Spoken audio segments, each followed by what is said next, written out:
biodiversité constitue le tissu vivant de notre planète.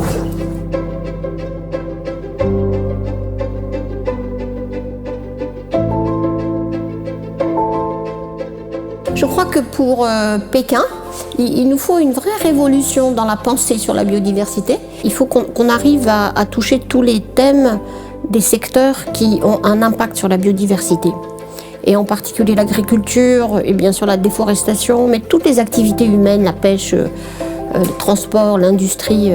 Il faut qu'on bascule d'une vision de la conservation à une vision vraiment de l'usage durable de la nature. En abandonnant la perspective qu'on peut contrôler la nature, l'utiliser comme ressource, et comprendre que les sociétés humaines, elles sont à l'intérieur de la nature. Il faut parler au cœur.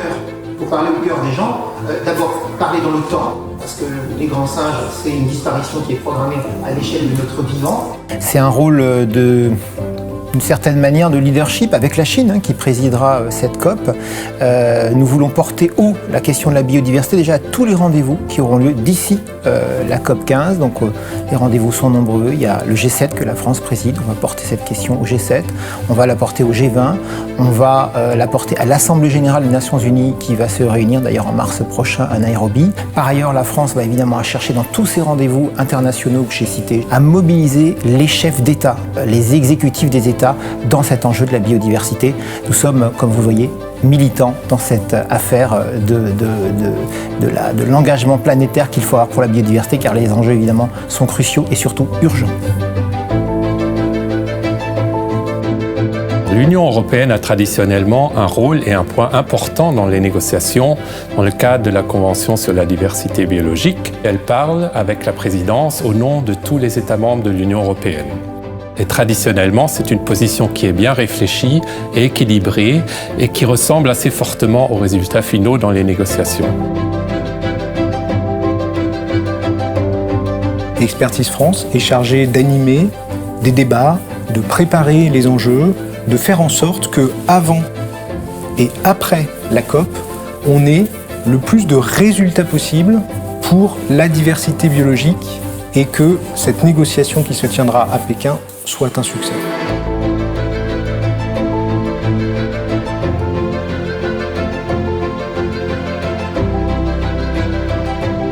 Le projet qui est mis en œuvre par Expertise France est un projet financé par l'instrument de la politique étrangère de l'Union européenne et il vise un accord international, un pacte pour l'homme et la nature qui vise à avoir des objectifs qui sont ambitieux, qui sont mesurables. On va pouvoir travailler plus spécifiquement sur une vingtaine, 20-25 pays à travers le monde qui ne sont pas des pays de l'Union européenne, qui peuvent être des pays développés, des pays non développés.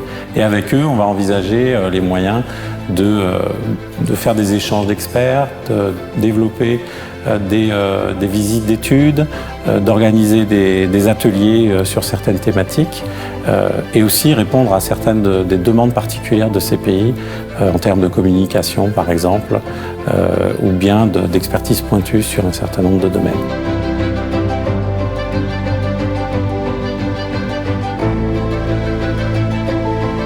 Notre rôle est de faciliter du dialogue technique bilatéral sur les politiques de la biodiversité avec les pays partenaires.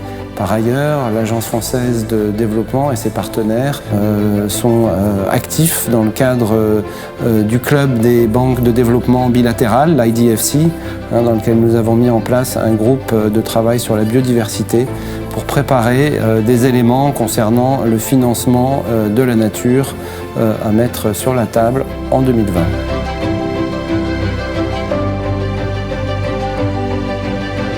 La COP21 sur le CO2 a mis pour la première fois les entreprises au jeu.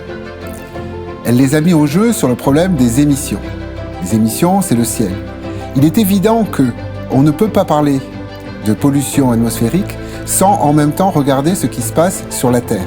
Il est évident que les entreprises qui avaient commencé à s'engager de façon à réguler les émissions de CO2 doivent s'engager pour restaurer, préserver la biodiversité.